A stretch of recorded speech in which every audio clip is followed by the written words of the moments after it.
Oi gente, tudo bem com vocês? Estamos aqui no estúdio diferentão do que nós costumamos gravar, mas provavelmente esse aqui vai ser o lugar onde eu vou gravar os próximos vídeos, porque é aqui que nós estamos fazendo as gravações também dos cultos, das células e tudo mais nessa quarentena.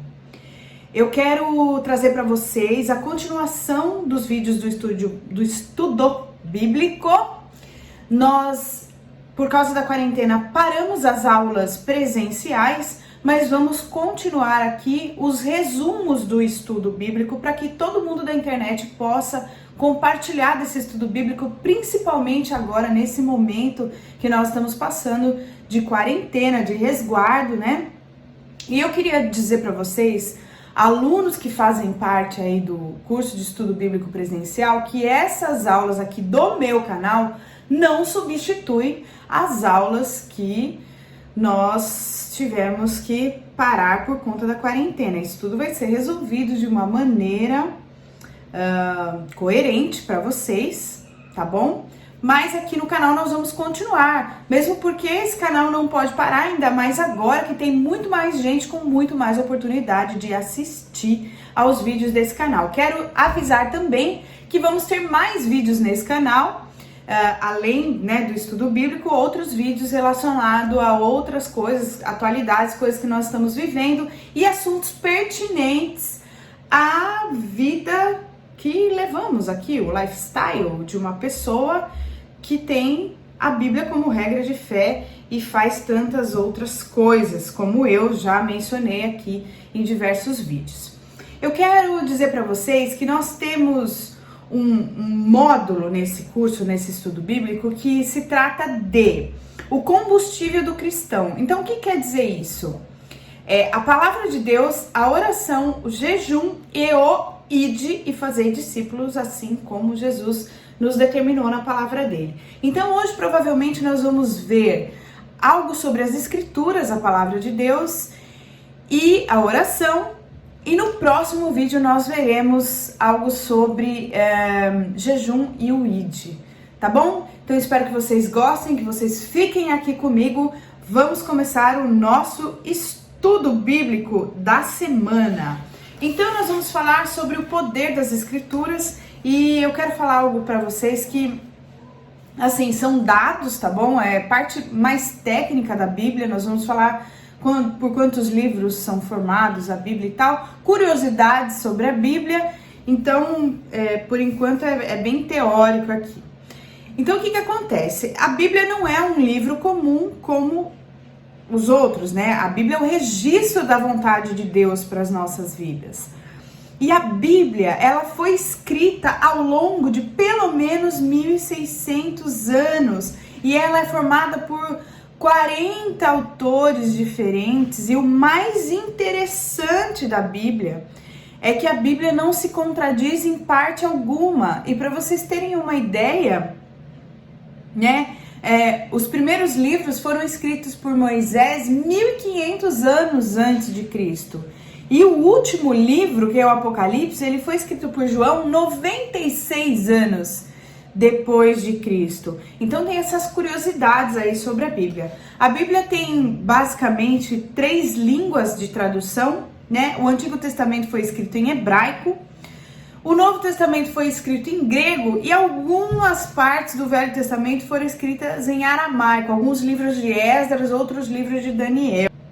Isso não muda em nada a sua salvação e nós costumamos dizer assim de uma forma bem descontraída que aquilo que não muda a sua salvação, não fique apegado a isso porque não vai fazer diferença nenhuma na sua vida. Tem alguns versículos, né, que dizem, que provam que a Bíblia é divinamente inspirada, é um livro escrito por homens, mas inspirado por Deus. E aí vamos lá em 2 Timóteo 3,16, que está escrito assim: toda a escritura é inspirada por Deus e útil para o ensino, para a repreensão, para a correção, para a educação na justiça.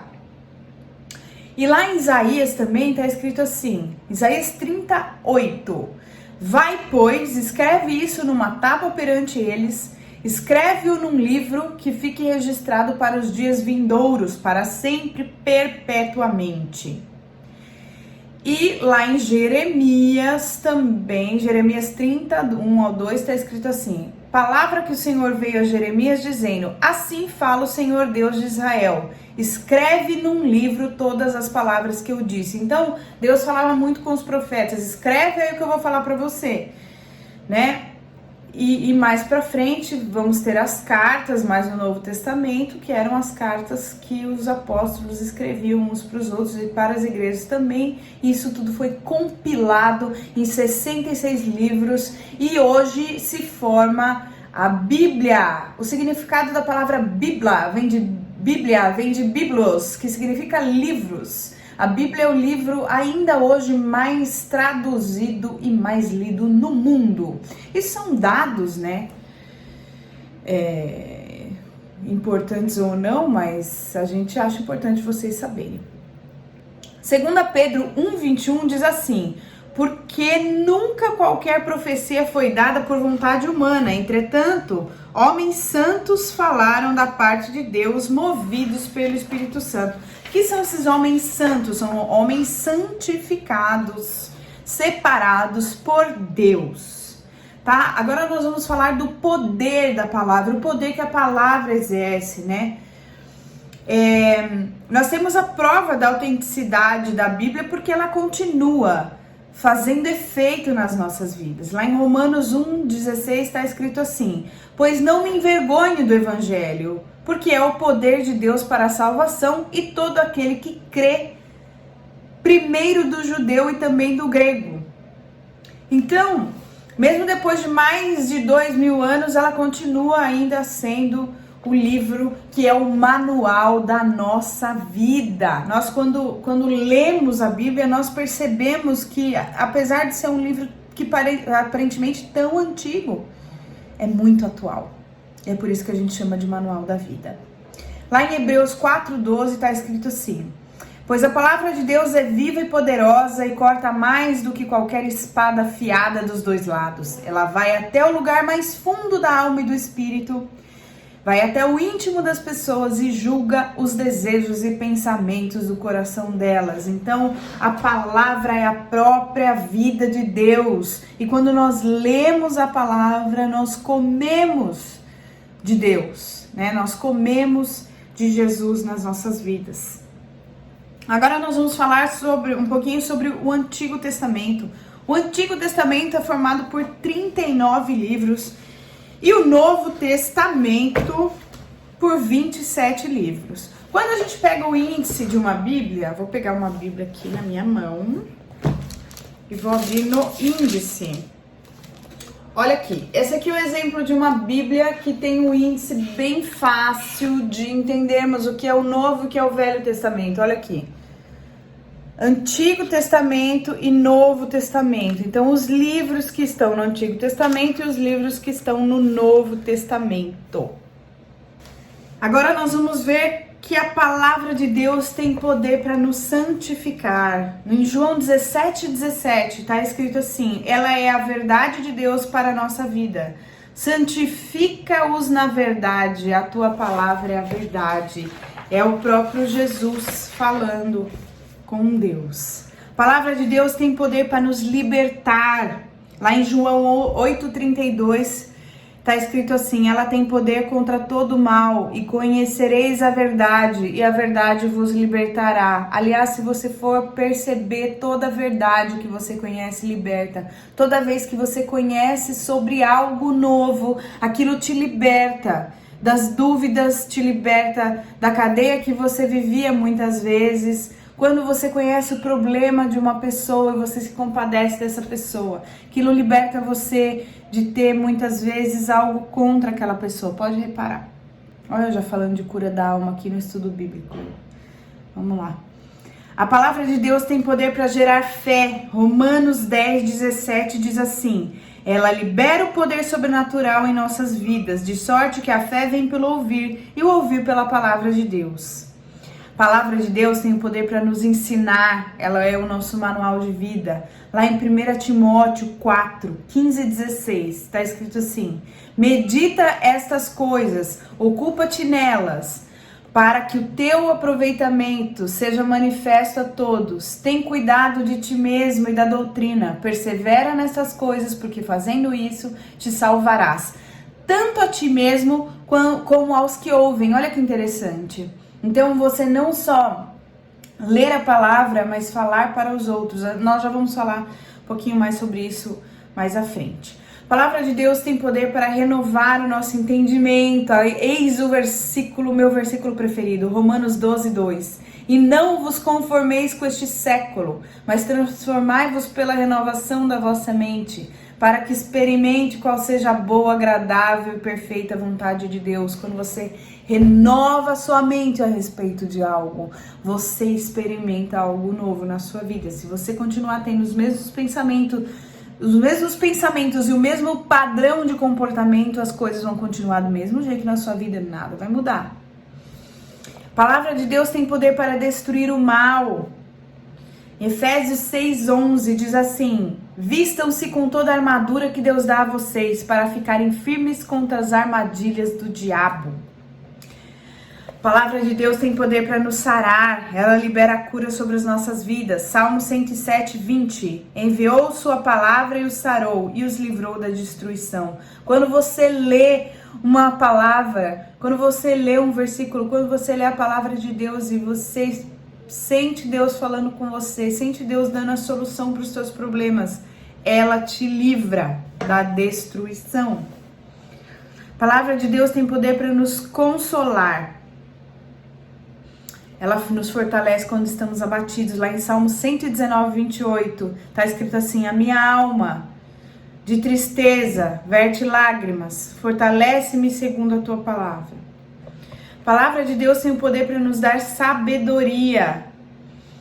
Lá em Mateus 4:4 está escrito assim: Jesus, porém, respondeu: está escrito, não só de pão viverá o homem, mas de toda a palavra que procede da boca de Deus. Então, um soldado que sabe manejar o seu fuzil, o pintor que sabe manejar o seu pincel, o cristão tem que saber manejar a sua Bíblia. Se você sabe procurar na Bíblia palavras de consolo, palavra de sabedoria, palavra de salvação, palavra de discernimento, você vai ter os dias muito mais fáceis de viver, em especial nos momentos que nós estamos vivendo, nos momentos de crise, nos momentos de clausura, que muitas pessoas ficam felizes com isso, mas outras ficam desesperadas. Não andeis ansioso por coisa alguma, não fique desesperado. Quando você sabe versículos e repete esses versículos, isso também te acalma. Procure decorar alguns versículos e repetir, principalmente versículos que vão te deixar mais calmo. 2 Timóteo 2,15.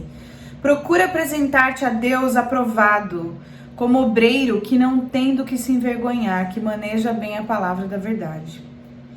A palavra de Deus tem poder para nos direcionar, ela nos mantém focado. Lá em Josué 1:7-8 está escrito assim: tão somente esforça-te e tem muito bom ânimo para teres o cuidado de fazer conforme toda a lei que meu servo Moisés te ordenou. Dela não te desvies, nem para a direita nem para a esquerda, para que prudentemente te conduzas por onde quer que andares. Não se aparte da tua boca o livro dessa lei, antes medita nela dia e noite, para que tenhas cuidado de fazer conforme tudo quanto nele está escrito, porque então farás prosperar o teu caminho e então prudentemente te conduzirás.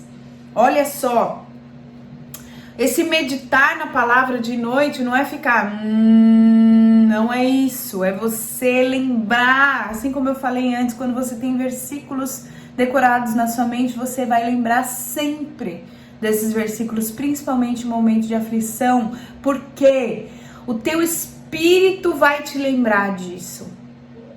Se você ler a palavra, o teu espírito vai se encher da palavra de Deus, e na hora que a tua alma gritar de pavor, de solidão, de tristeza ou desespero, o teu espírito vai lançar um versículo para que a tua mente fale e a tua alma se acalme. Olha que legal. Muito bem. João 6:63. O Espírito de Deus é quem dá vida, mas o ser humano não pode fazer isso. As palavras que eu lhes disse são espíritos de vida. Acabei de falar. Efésios 6,17. Deus quis deixar bem claro aos que iam receber o que ele havia prometido, que jamais mudaria sua decisão. Por isso, junto com a promessa, fez o juramento. Por que meditar na palavra de Deus é importante? Por quê? Porque é uma ordem de Deus. Josué 1:8.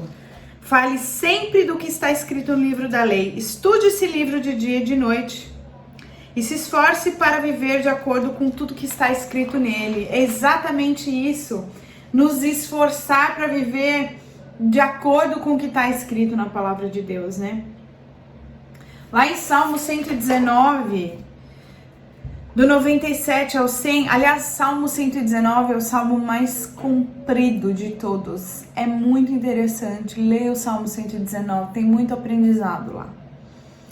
Como eu amo a tua lei, penso nela o dia todo.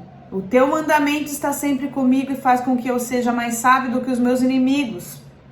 Eu entendo mais do que todos os meus professores, porque medito nos teus ensinamentos. Tenho mais sabedoria do que os velhos, porque obedeço aos teus mandamentos. Não tenho andado pelos caminhos da maldade, pois quero obedecer a tua palavra. Então, quem quer obedecer a palavra de Deus, automaticamente quer andar pelo caminho do bem. Então, como meditar na palavra de Deus? Selecione um tempo durante o dia, um horário específico. Procure um lugar tranquilo, faça sua oração sem pressa e o mais importante, convide sua família para meditar na palavra de Deus, para ler a palavra de Deus, para orar juntos, para perguntar para os seus filhos, para os seus irmãos, para o seu marido, para quem mora com você, se entendeu o que está escrito na palavra de Deus. Procurem entender o que está escrito. Se vocês não entenderam, pode perguntar para quem entende. Tem também bíblias de estudo que explicam. Olha só, isso aqui é uma bíblia de estudo, por exemplo. Aqui tem os versículos, ó. E aqui tem os estudos, o que quer dizer cada coisa. Na internet tem muita coisa também, tem muita coisa que não presta, claro, mas tem muita coisa que explica. Procure um site confiável. Né, tem aplicativos, tem um aplicativo que chama Holy Bible, que ele te mostra versículos diariamente. Então faça um propósito de estudar a palavra e você vai ver como isso vai mudar a sua vida. Agora vamos para o tema oração como estilo de vida. Então, palavra e oração. Então, por que nós temos que orar? Porque nós necessitamos de uma comunhão com Deus, de uma conversa com Deus. Porque orar é importante, porque você vai na oração falar para Deus tudo que você sente por Ele, tudo que você quer falar para Ele, tudo que você precisa, tudo que você tem para agradecer. Você vai ter uma conversa. Mas Camila, tem uma ordem para isso? Tem um exemplo que Jesus deixou, né? Como devorar? Então, lá no Pai Nosso, ele especifica como se fosse um roteiro de como devemos orar, né? Então, lá em Mateus 6, do 9 ao 13, tá assim: portanto, orem assim, Pai Nosso que estás no céu. Então, por que isso? Para conhecer que o nome dele é santo. Santificado seja o teu nome. Venha o teu reino, seja feita a tua vontade. Por quê? Para que a vontade dele seja feita nas nossas vidas. Dá-nos hoje o alimento que precisamos, porque você está pedindo para Ele que não te falte nada. Senhor, nos sustente aqui nessa terra, porque nós somos dependentes do Senhor. Eu dependo de Ti, eu preciso, Pai, que o Senhor venha prover para mim. Perdoa as nossas ofensas. Pedir perdão de alguma coisa que nós tenhamos feito que não tenha agradado a Deus e perdoar principalmente os irmãos que têm nos ofendido, porque no Pai Nosso a gente diz assim: perdoa as nossas ofensas assim como nós perdoamos. Então, se é assim como nós perdoamos nossos devedores, então do mesmo jeito que eu perdoo os que devem para mim, o Senhor me perdoa. Então, se eu não perdoar, o Senhor também não me perdoa. É mais ou menos isso que você está falando. Não nos deixe que sejamos tentados e livra-nos do mal. Por quê? Porque nós somos seres humanos fracos. Nós temos as nossas dificuldades. Nós muitas vezes não temos o domínio próprio. E é por isso que nós muitas vezes ficamos devendo perdoar as outras pessoas, porque aquilo nos ofendeu. E se nós estivermos livrados do mal, se nós estivermos controlando as nossas emoções, muitas vezes a gente nem vai se ofender com o que o outro faz ou fala. Porque teu é o reino, o poder e a glória para sempre. Por quê? Porque tudo é dele, porque tudo vem dele, porque tudo volta para ele. Então você começa a sua oração adorando a Deus e você termina a sua oração adorando a Deus, porque ele é Deus. Porque para Deus nós não temos que questionar as coisas que ele faz de uma maneira que... Por que o Senhor fez isso? Nós não temos esse direito, mas nós podemos perguntar: Senhor, o que o Senhor quer que eu aprenda com isso? Senhor, eu gostaria que isso acontecesse assim, mas, acima de tudo, faça a tua vontade, né? Porque tudo é teu é o reino, o poder e a glória, né? Então, o que acontece? Quais são as causas da gente não conseguir orar? São as desculpas de falta de tempo. Muitas vezes a pessoa fala assim: eu sou muito pecador, eu sou muito pecadora, eu não sou digna de falar com Deus. Quem te disse isso? Isso não existe em nenhum lugar. Aliás, Deus quer você como você está, Deus quer que você venha como você está. Não existe isso de eu não sou digna de falar com Deus, eu não sou digno de pedir isso para Deus, eu não deveria pedir isso para Deus. Isso não existe. Deus não é esse que você pensa. Deus é um Deus misericordioso, amoroso. Você tem livre acesso com ele e você não precisa de intermediador, né? E mais, hoje em dia, principalmente com tudo que nós estamos passando, não é desculpa, falta de tempo. E o cansaço que eu tenho para dizer para você aqui é em Isaías 40, do 29 ao 31. Faz forte ao cansado e multiplica as forças ao que não tem nenhum vigor. Os que esperam no Senhor renovam suas forças. Sobem com asas como águias. Correm e não se cansam. Caminham e não se fatigam. Então, se a sua esperança está nele, se aquilo que você...